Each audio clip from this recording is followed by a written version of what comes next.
that we can start.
Hello, please, can you all hear me? Yeah. All right. So, my name is Iman Labran Mohammed.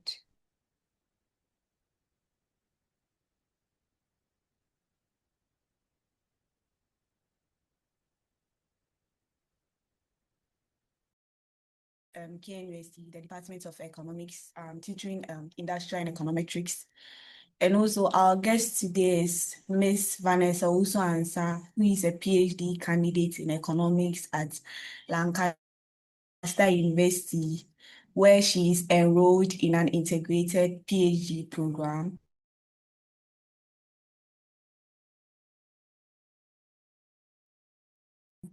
She also holds a bachelor's degree of economics.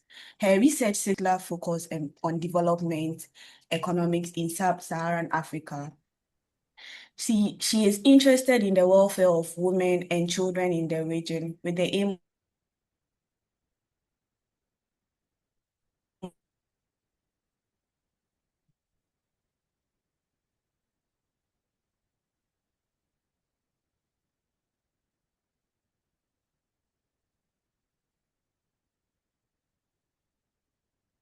of generating robust empirical evidence. Our topic today, when my child health in Ghana.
Am I the only one struggling to hear the host? Yes. Can anyone hear me? Yeah, And oh, okay. I think it's kind of mutual. Okay, Uh, okay. That's fine. Yes, please, we can hear you. So can I start? Yes, please, you can start. Okay, all right. Yeah, Yeah, thank you all hello, for Vanessa. Sorry I'm late. I'm actually in a meeting. That's the reason why I'm late. Yeah, hello. Yeah, nice to have you. I think my host, she's supposed to, replace me. She was having issues with her network, but please, you can that's fine. start. Yeah, so in Okay, case then. she has future issues, Caleb will step in and make sure that everything goes as planned. Thank you all guys for joining us, and we really appreciate you all. Thank you, Vanessa. Please continue. Thank you, Bye. right. Okay. Bye. Let me share my screen.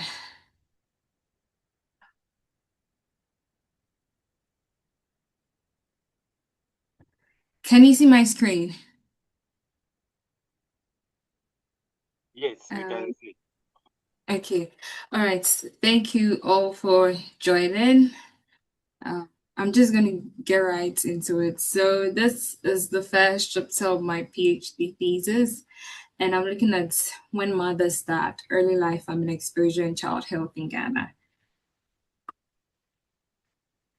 So, in terms of motivation, childhood malnutrition is still a public health concern in sub Saharan Africa.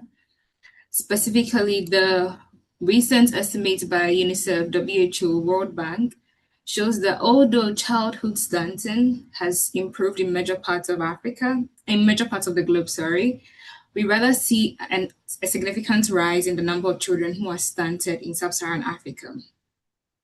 And again, Ghana reflects these broader regional challenges. Between 2024 and 2025, the World Food Programme knows that the number of people who were food insecure increased from about 1.1 million to about 2.3 million, suggesting that individuals in Ghana are still vulnerable to nutritional shocks. But when we talk about nutritional shocks, it's not something new in the context of Ghana in terms of vulnerability to nutritional shocks, specifically the 1983 famine that we all know about. Hopefully, yeah. So, in from 1981 to 1963, Ghana experienced a severe drought that culminated in a famine. And this was a period marked by food shortages, widespread of malnutrition, and child mortality. And some of the events that characterized the famine period were intense bushfires, that destroyed a lot of crops, and the return of about 1 million Ghanaians from Nigeria. And we all know that slogan, Ghana must go. And these all placed pressure on existing food supplies. So then this raises like an important question. What are the intergenerational impact of severe nutritional shocks in Ghana, like the 1981 to 1953 famine? So I label it as 1981 to 1983 famine because, as I will be showing later on, I'm exploiting the droughts that culminated in the famine. So in terms of theoretical framework, I'm mainly going to draw on the theoretical work of Heckman and Kahn, and what they show us is that um, so in the framework, my a child's health is going to be a function of their parental investment, parental endowment, and some unobserved factors. So a mother's exposure to famine during their early developmental window is going to shape their endowment, is going to shape their investment in their children's health.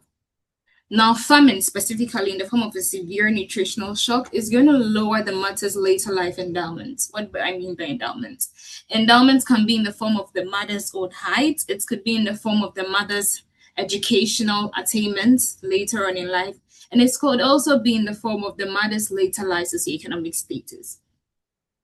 Again, depending on the timing of exposure to the severe nutritional shock, either it's being a critical and a sensitive period is really going to matter. So in this paper, I define critical and sensitive periods to be periods prior to age 5 because the literature has shown that this period is important, and inputs missed during a child's early developmental window, particularly within that period, could lead to lasting impact and in some cases irreversible damage as well. So mainly in the literature, I'm going to speak to two strands of literature. My paper is related to two strands of the literature. The first strand of the literature is concerning the first generation. So evidence mainly points to how survivors of famine tend to be shorter. They tend to have lower educational attainments. They tend to perform poorly in the labor market. They tend to have lower cognitive ability. In some cases, have poorer mental health and, interestingly, also perform poorly on the marital market. Another strand of the literature, although small but growing, also point to how these adverse impacts that we are seeing in the lives of survivors are not just ending with them. It's being carried on to the next generation, which is their offsprings. So survivors' children are also shorter. They also have lower educational attainment, have lower cognitive ability as well, have poorer mental health. And in some cases, some non-cognitive skills like their locus of control and self-esteem seems to be adversely affected. But there are just two main gaps in the literature. And the first one is that the evidence on the legacy of the Ghanaian famine is extremely limited. So what we mostly find from literature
sorry, please, can you hear me?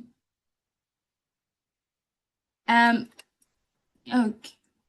Yeah, I'm gonna reshare my screen again. I'm sorry.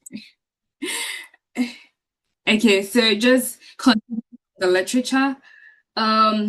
So the paper by Ansah and Tan 2013 is the only paper that looks at the Ghanaian famine, and what they found is that individuals that were exposed to the famine from ages 0 to 2 tend to have lower cognitive ability. And another gap in the literature is that there is limited evidence on the intergenerational impact of famine in sub-Saharan Africa. So most of the evidence seem to come from the Great Chinese Famine. So bearing in mind these gaps, these are the research questions that I answer in this paper. I hope you are still able to see my screen. Does maternal early life exposure to famine affect second generation child health? Does the timing within the mother's early developmental window matter? And can they be explained by maternal endowment and household socioeconomic status? So in terms of preview of results, I find that maternal famine exposure at any point from in utero to age 4 reduces their children's height for age and increases their children's probability of being stunted. And the effect seems to be strongest for long-run health outcomes and limited evidence on short-run health markers like weight for age and underweight. So height for age and stunting gives us an idea of the cumulative nutritional stock of investment a child has been exposed to since childhood. But when we think of short-run health markers like weight for age and underweight, they reflect current dietary practices and they give us an idea of current nutritional investments happening at the household level. And I also find that the intergenerational penalty may be concentrated among mothers whose exposure extended into later early childhood. And interestingly, the effects are also not fully explained by observed maternal endowment in the form of the mother's height, education, and household health. So what are the contributions of this paper? I find that, what are the contributions of this paper? Sorry. First of all, it extends the limited evidence on the legacy of the Ghanaian famine by specifically providing an intergenerational lens to it.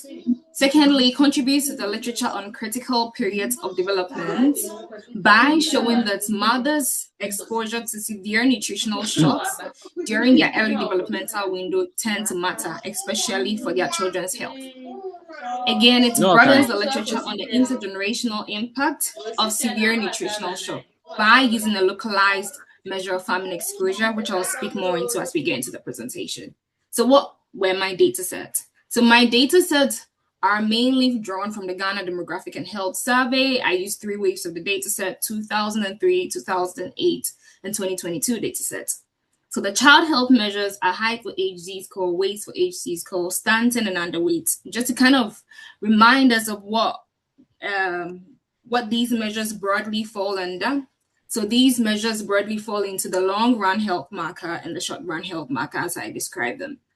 Again, height for age Z-score and stunting capture the long-run health marker because they give us an idea of the cumulative stock of nutritional investments a child has accumulated over time. And the weights for age Z-score and underweight give us an idea of current dietary practices. So it gives us a snapshot of the child's health. It reflects current nutritional practices at the household level. And I also use rainfall data, which I sourced from University of Delaware Global Precipitation data from 1900 to 2017. And this is a well-used data set in the literature. It comes at a resolution of, I think, about 0.5 degree, which is roughly 55 kilometers by 55 kilometers at the equator. So this is a graded rainfall, which I link with the GPS coordinates of clusters in the households within my within the GDHS data to conduct my analysis. So in terms of like picturing the timeline of the famine, the child health markers, and the cohorts that I'm looking at mothers who were exposed at any point from in utero, that is from their mother's womb to age 4, so prior to age 5. So my treated group are mothers born between 1977 and 1984. And the control group are women born between 1971 to 1976 and women born between 1985 to 1989. So for my control group, I'm looking at mothers who were older during the famine, old enough not to have been affected by the famine, and mothers who were not just exposed to the famine. So by this design, I'm already giving a hint at the empirical strategy, which is differences in differences, and I'll speak more into that. So we have the peak of the famine being 1983, but I'm exploiting the drought that culminated in the famine, that is from 81 to 83. And we have outcome measures happening across 2003, 2008, 2022. Let's bear in mind, these are cross-sectional waves, so I'm not following a child over time, so I'm pulling children together. So this is just a pooled cross-sectional kind of analysis that I'm going to look at. So let's get into like the famine measure. In my paper, I'm using drought to proxy for famine. Yes. So drought and famine do not have a one-to-one relationship. Yes, we all know that. But then the drought that culminated in the famine gives us like a useful proxy in the setting of Ghana, because the famine was fundamentally driven by rainfall deficit. And again, getting a localized measure of famine is hard to observe. And the droughts that culminated in the famine was not spatially and temporally uniform, in the sense that it differed across geography, and the timing of droughts across geography also differed. This then suggests that the famine intensity had a spatial and a temporal dimension to it. So then cohorts that were born during that period would differ in when their early developmental window overlapped with the timing of the crisis, depending on where they were born. So in terms of the drought exposure itself, I follow the approach of Shah and Steinberg 2017. So we have an annual rainfall in a cluster V in a year Y. Then I computed the 20th percentile of the cluster's historical rainfall distribution, and I computed that over 1970 to 2017 where I exclude 1981 to 1983 because I needed a cleaner baseline, one not contaminated by the shock itself. I had to exclude the famine years. But then I ran a robustness where I included to see the sensitivity of the results.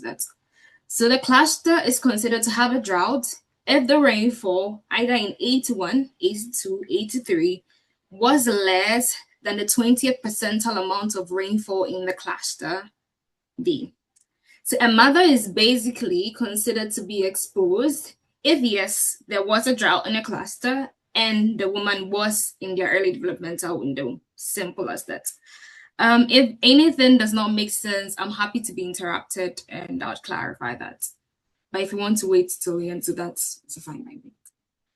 So in terms of like picturing like the variation in the number of drought across clusters, the variation mainly come from clusters being exposed to a year of drought and clusters being exposed to 2+ years of drought. So this variation, in addition with whether a woman was in their early developmental window, is where exposure will come from. So in terms of thinking of the methodology, in this paper, I use a differences in differences design, where I'm exploiting the plausibly quasi-random spatial and temporal variation in drought conditions that culminated in the famine, specifically differences in the timings of the drought and the drought and the cumulative intensity of the drought. Because as we saw previously, some clusters experience a year of drought and some clusters also experience 2+ years of drought. And the timings of those droughts is where variation is going to come from. So my parameter of interest is beta2, which captures the mother's exposure to the drought. So in terms of thinking of identifying assumptions, so how can we know that beta2 is identified, basically? So the first thing is that conditional on controls, drought timing is exogenous. What does that mean? So conditional on the controls and the fixed effects, that is the controlling for the mother's birth month, fixed effect, year, fixed effect, and all that. Conditional on these controls, the timing of a drought in a cluster should be orthogonal, should be independent to unobserved determinant of child health at a cluster level, so that we don't consider, in a sense, drought timing should not be endogenous, because that is central to the design of the framework. Yes, clusters that experience poor rainfall might, in a way, be performing poorly in terms of like local infrastructure or whatever. But then I'm exploiting the deviation in rainfall because 1981 to 1983 was a drought period. It wasn't something they were used to. It was a deviation from the normal climate they were used to. So that is what I'm arguing to be plausibly exogenous. And again, no differential pre-trends across cohorts and locations. What does that mean? That means that clusters that were severely affected and clusters that were less severely affected should not be on different trends prior to the famine. And again, migration does not bias exposure classification. I think I should have spoken about exposure classification during the data set. So I do not observe in my data where women are born or where women were born, but what I have in my data set is where they live and how long they've lived in the place. So what I do in my data set is my analysis is mainly going to speak to mothers whose current place of residence plausibly approximates their early developmental window. So that means that for mothers that were born before the famine or mothers that were born during the famine, I restrict my analysis to women who move into their current residence of cluster before the onset of the famine. And for mothers that were born after the famine, it will mainly focus on women who have not moved. So that is how I go about exposure classification. By this design, I'm able to improve internal validity in the sense that I'm able to reduce mismeasurement error in the sense of attributing a mother's residence just as their early developmental window. But then it reduces, it limits external validity because it cannot be generalized to women whose current residence that not approximate their early developmental environment. And again, migration should not bias exposure classification in the sense that we shouldn't have women moving from severely affected clusters to less affected clusters, because that will make exposure endogenous, which I would speak more into that. It's not really a problem in my design. So this is just putting into words the logic behind identification. So what beta 2 is capturing is the effect of maternal early childhood famine exposure on child health relative to unexposed cohorts across clusters. So now getting into the results, what I find is the mother's exposure at any point from in utero to age 4 reduces their children's height for age by 0.314 standard deviations and increases their children's probability of being stunted by 9.3 percentage points. Now, to think of this in terms of the average treatment on the treated, the height for age will be approximately 0.39 standard deviations, and that of stunted will be 11.4 percentage points. And they roughly capture 1/3 to 1/4 of the sample mean, which is pretty much sizable and can be compared to what others have found in other contexts, in other studies. Now, going forward and thinking about which timing of exposure matters, the upper panel is showing us the mothers whose exposure extended into the first 1,000 days and mothers whose exposure extended into ages 3 to 4 all reduced their children's height for age capital. But then when we look at the magnitude for mothers whose exposure extended into ages 3 to 4, it seems to point to the fact that these mothers may be transmitting the highest intergenerational penalty. That is, mothers whose exposure extended into later early childhood may be transmitting the highest intergenerational penalty. And when we look at the lower panel, specifically on stunting, it's precisely even estimated for mothers whose exposure extended into ages 3 to 4, in the sense that a mother whose exposure extended into ages 3 to 4 increases their children's probability to be by about 13.4 percentage points. Why is this even important in the first place? It's important because childhood stunting has linkages with the child's school performance, their test score performance. It has impact on their cognitive. So if a mother's exposure to severe nutritional shock is increasing their children's probability of being stunted by about 13.4 percentage points, it's something that we need to care about, and it's something that we need to think of as well. So now, like, decomposing it further and trying to picture which specific exposure is kind of driving these results. One thing that I want to flag here is that these groups are not mutually exclusive. They overlap in the sense that mothers who were exposed at age 4 could have been exposed at age 3, could have been exposed at age 2 as well. So the upper panel, which is height for age, is just showing us that mothers whose exposure extended into age 2 reduces their children's height for age by 0.49 standard deviations, and mothers whose exposure extended into age 4 specifically reduces their children's height for age by 0.6 standard deviation. And the age 4 signal still holds when we look at stunting. And we see that mothers whose exposure extended into birth also increases their children's probability of being stunted. So what do I want you to kind of take from this slide and the previous slide? It just points to the fact that, yes, mothers whose exposure extended into later early childhood are transmitting the highest intergenerational penalty. And specifically, mothers whose exposure extended into age 4 may also be transmitting the highest intergenerational penalty. So here I'm just looking at heterogeneity by treatment intensity because, as I showed earlier, the variation mainly span across being exposed to just a year of drought or being exposed to 2+ years of drought.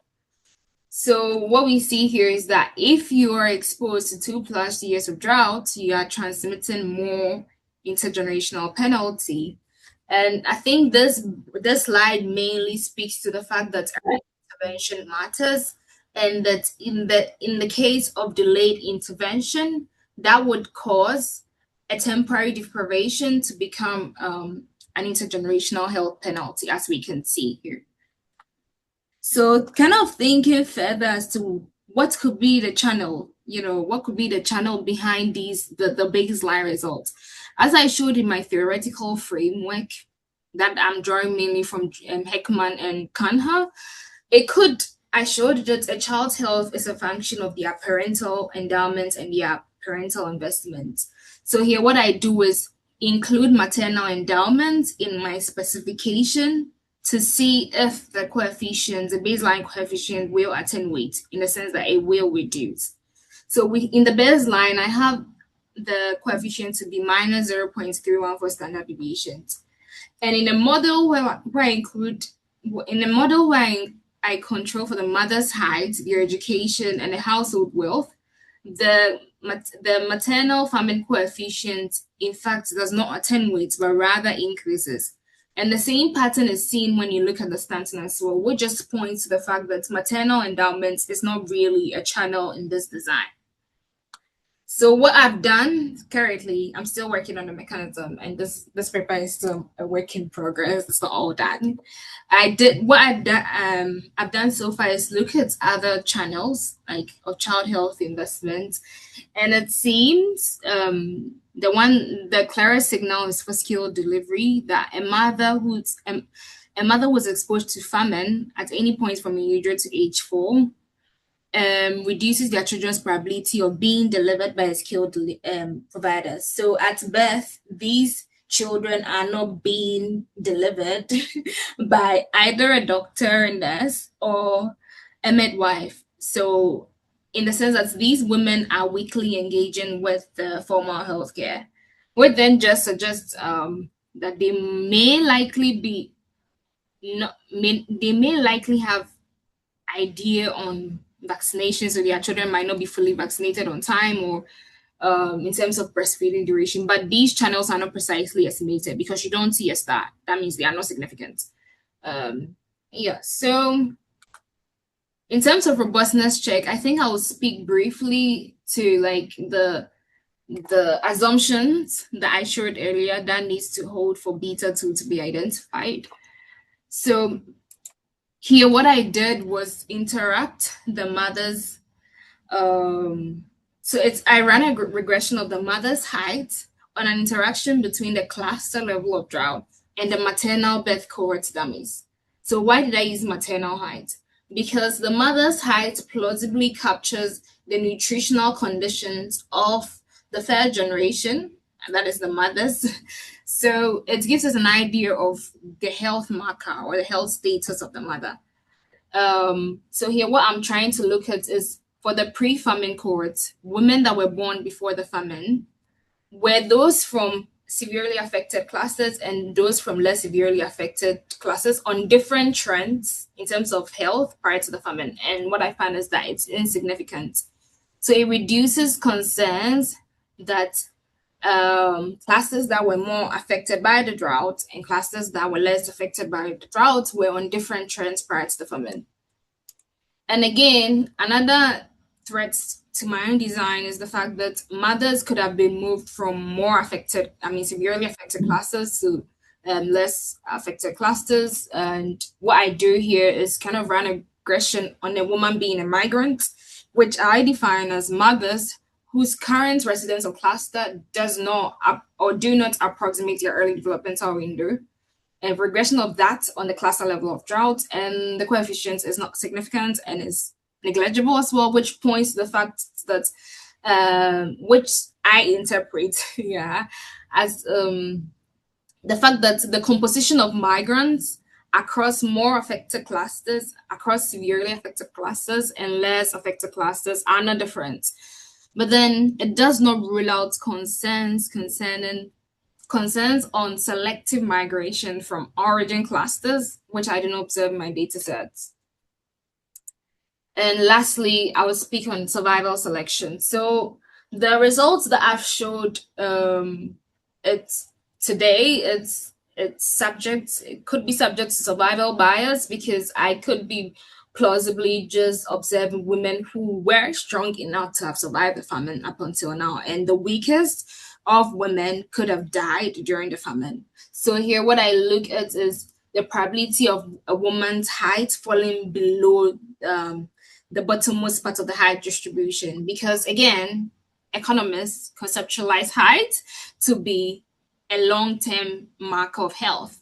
I mean, there are papers that show that people who are taller tend to earn more. Another debate for another time. So here I look at women who are falling at the lower bottom of the height distribution to see if I would capture any effect, and I'm not capturing anything, which just suggests that the sample that I'm looking at may be positively selected, and there could be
I'm sorry.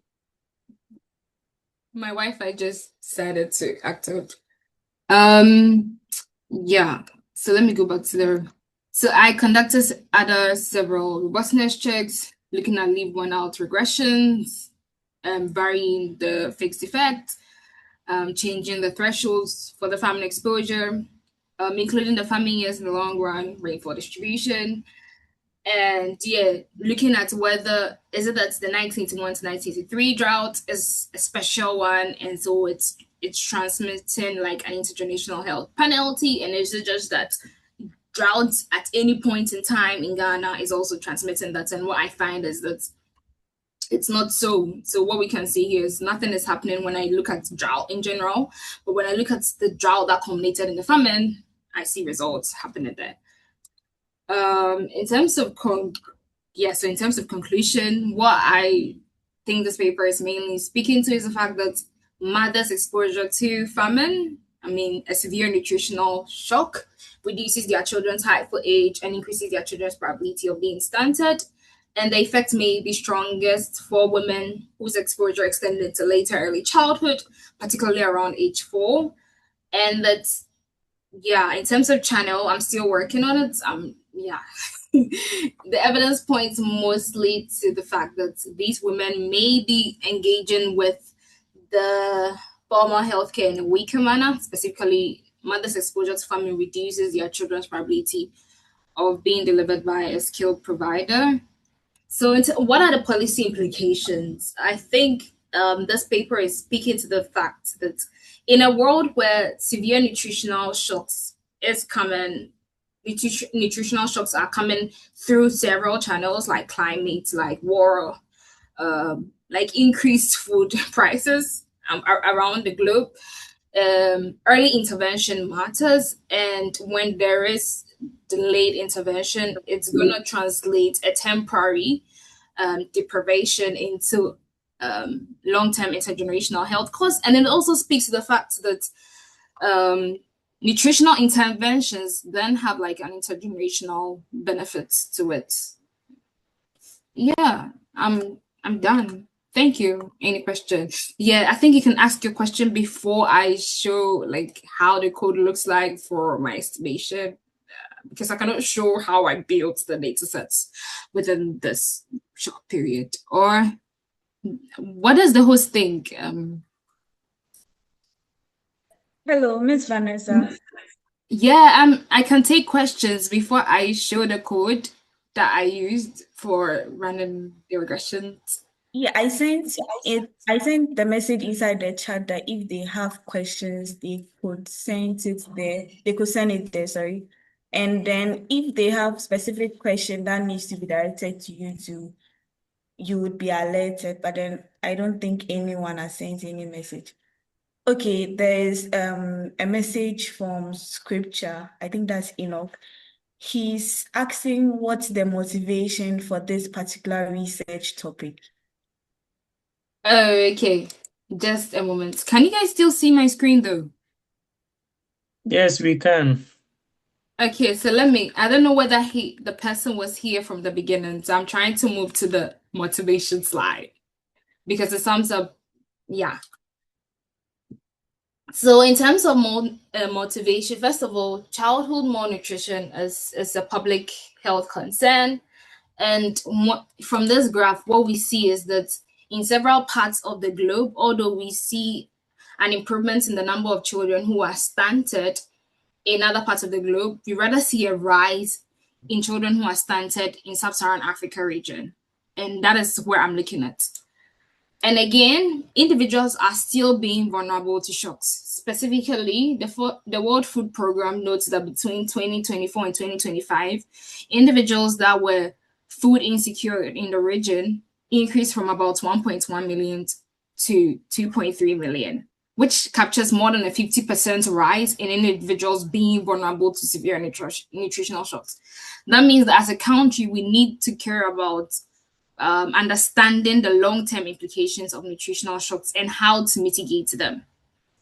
And if you think about severe nutritional shock, it's not something new in the context of Ghana. It has happened before in Ghana, which is the 83 famine, which I look at. So the main motivation is because severe nutritional shock is still something current in our country, and childhood malnutrition is still a current topic in sub-Saharan Africa, which Ghana sits in. So it's important for us to understand the long-term implications of these nutritional shocks to shape our understanding of what is happening now in terms of nutritional shocks. I don't know whether it answers the person's question.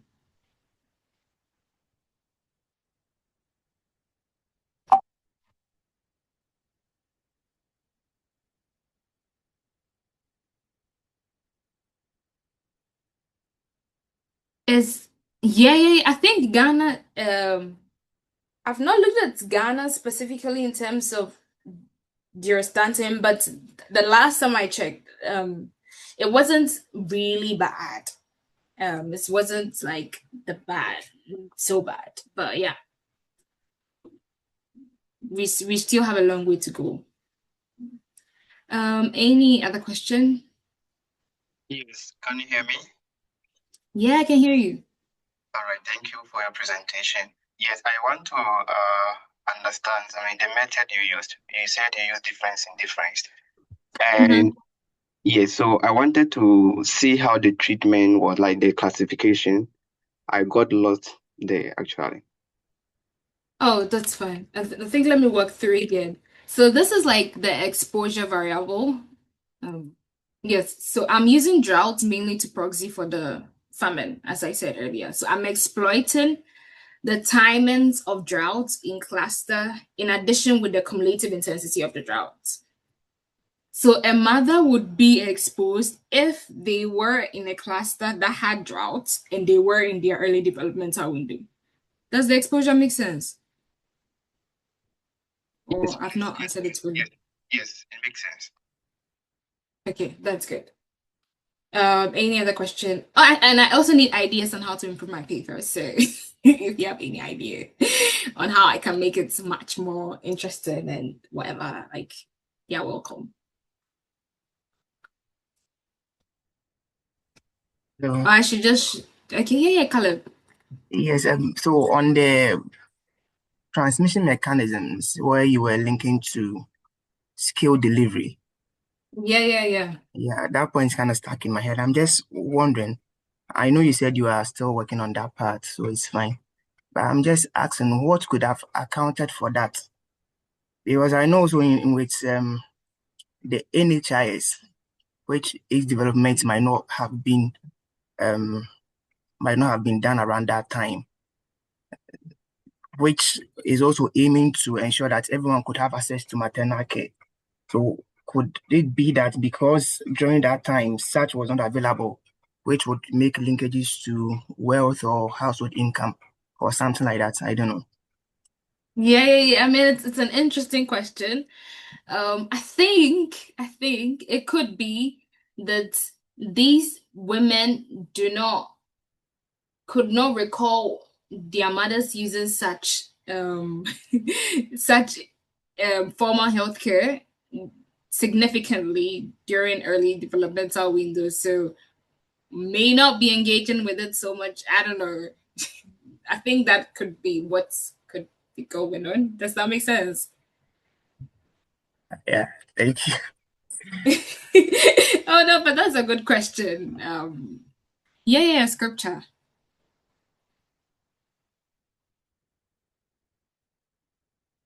You can unmute yourself and ask your question.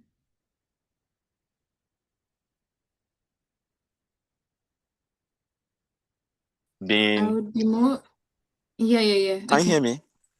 Yes, Okay, please. I was saying, I heard in the news that children are being more obese. Like, I don't know if it is related in some way to the topic you are dealing with, children obesity, especially in Ghana. The news was basically in Ghana. I don't know if you've heard of that or something.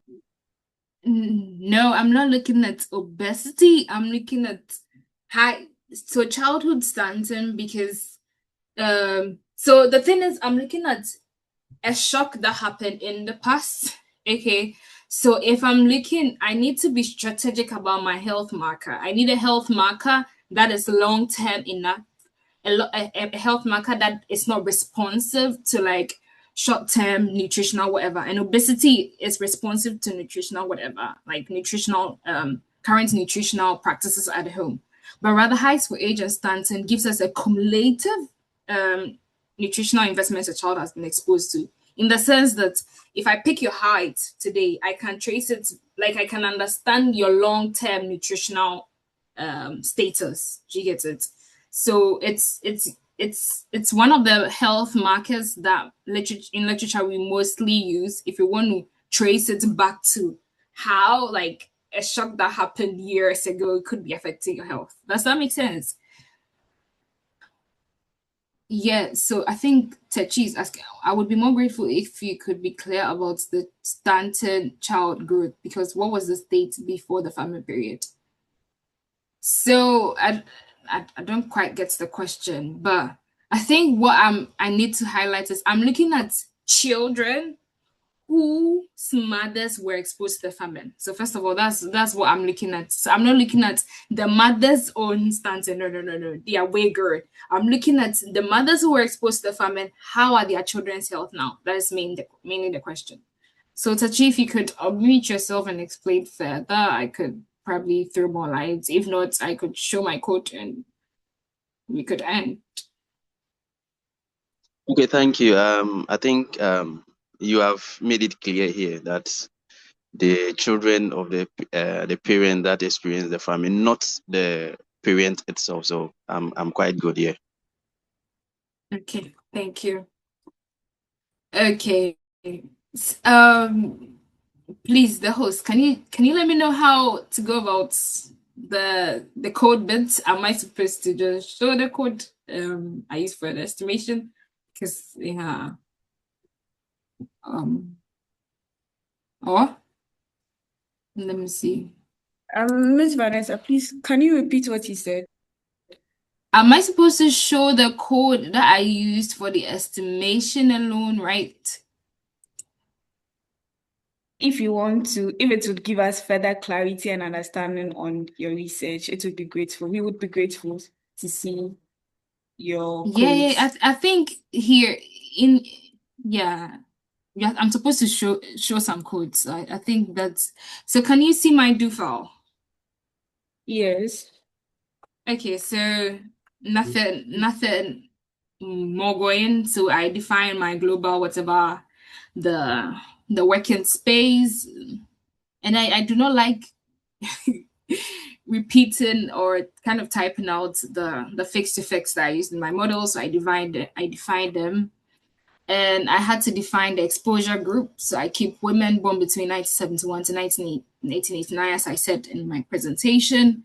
And I also kept women who have not moved. So a non-mover is a woman whose current residence kind of approximates their early developmental windows. So this is a regression I ran. The child's height for age, sorry.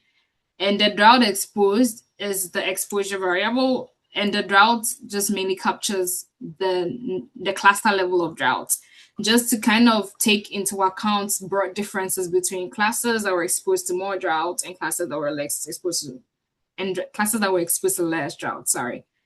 And I also control for whether the child is a boy or a girl. I control for the child being a twin because evidence mainly points into that direction, that being a twin could affect your health status. And I control for whether the household is in an urban or a rural area. So then I absorb my fixed effects. So the var children is what I defined here. And yeah, I cluster at the cluster level, which is the primary sampling unit in my data set, and is a unit at which I assign treatments. So that's a regression that I run. That's basically what I did. Yes, I'll stop sharing now, and I think the host can take over if there's no more question.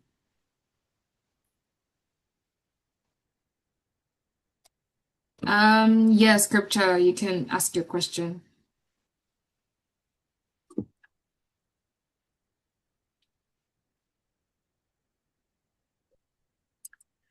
Hello, please. Well, I would like to say a few words, please, if I'm Yeah, allowed. please. Okay. Hello. Oh, Scripture, Hello. you Yeah. can. Do you want to ask a question, please? You can go ahead Yes, after you are done, please. please. Okay. All right. So I wanted to ask that, is there any variable that captures rainfall deviations among the sub-Saharan African countries? Is there any variable, as in my data set, like in my estimation? Yeah, in your estimation. No. I look at just Ghana, so it's my exposure level is just on Ghana. Yeah, I know my motivation. I started from Sub-Saharan Africa because Ghana sits mainly in Sub-Saharan Africa, so I need to kind of motivate it from global level and kind of bring it down. But I do not use a variable that looks at deviation at Sub-Saharan Africa level. That could be a potential topic that someone could look at, mainly like intergenerational impact of drought in Sub-Saharan Africa. Anybody's welcome to do that, but that's not what I do in my paper. I look at the droughts that culminated in the famine. Does that answer your question, Scripture? Yes, please, it does. Thank you. Okay, OBJ, what's your question? Good evening, everyone, and thank you for a very insightful presentation. My question was, from the code, I saw that in the first 1,000 days session, I may be mistaken, but I think I saw a band set to 0. Does that mean that it was just focused on those who lived in rural areas at that time, or you considered both rural and urban? And if you did, were there like any serious discrepancies there? Thank you.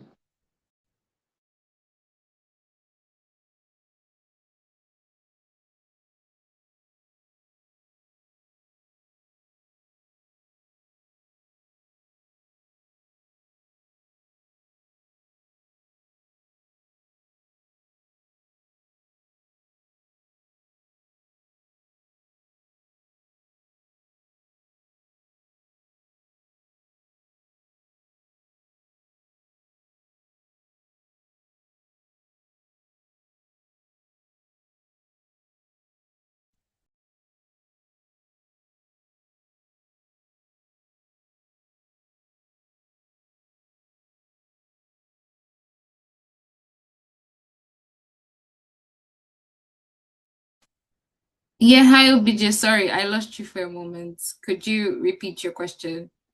Yeah, sorry. I was saying that from the code, there was a first 1,000 days section I noticed where I think urban was set to 0. So I wanted to ask if that implied that. Okay, No, so like, what does that yeah. mean, please? So that's me just kind of playing with my data set before Oh, here. okay, So this is not part okay, of, yeah. So okay, okay.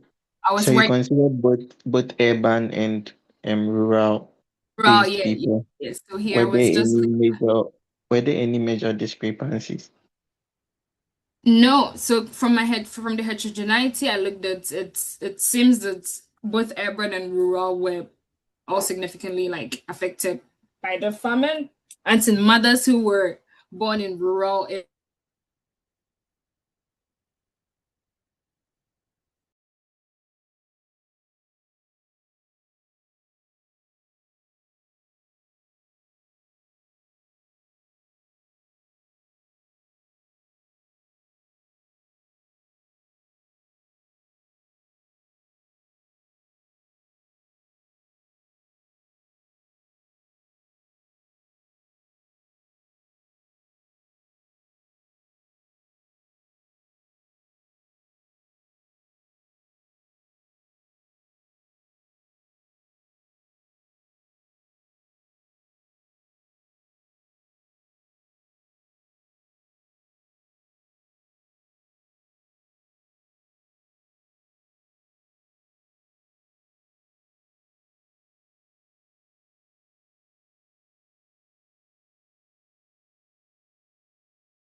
Hello, I think, do you have Vanessa back? Hello, Iman. I think Vanessa lost a network again.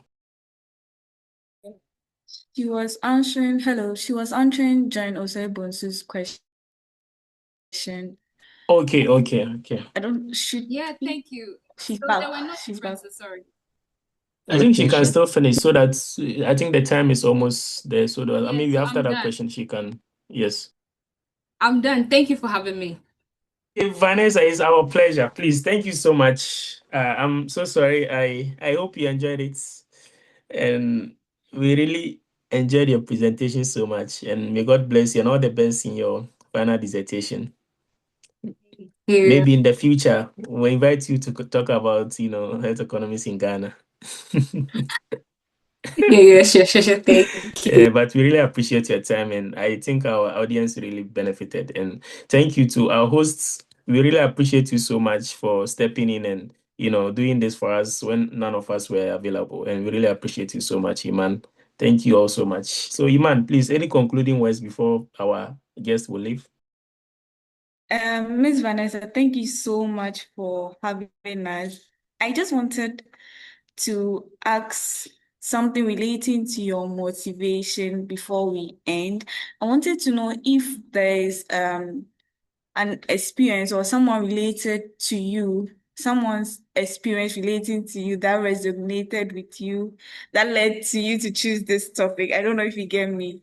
Yeah, I get you. That's a Is good there a question. story behind the topic?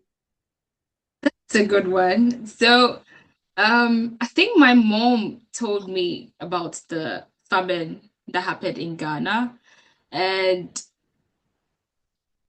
yeah, I just thought, why not start with um that, you get it, kind of look at what shock has happened in Ghana and could still be having echoes.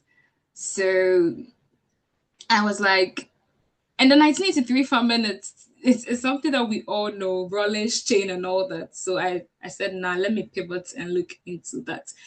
Look at, because I came across a paper that had looked at the first generation, as in individuals that were exposed to the famine, how did they turn out to be? And it showed that they had lower cognitive ability. And I found that, oh, nobody has looked at the children of these mothers. And my mom is part of the falls into the older cohorts, as in, yeah. So it's I just felt it would be something nice to look at and yeah, kind of speak about it with my mom, who gave me a bit of context on how the famine was. Yes, so it was, I think that's the story. I don't know whether it feels inspirational or not, but yeah. Okay, interesting. Thank you so much for having us. And we've learned a lot. On behalf of everyone, I'd like to say thank you. And Thank you we hope to too. see your paper published soon so that we would read it too. Yes. I think I've lost you again.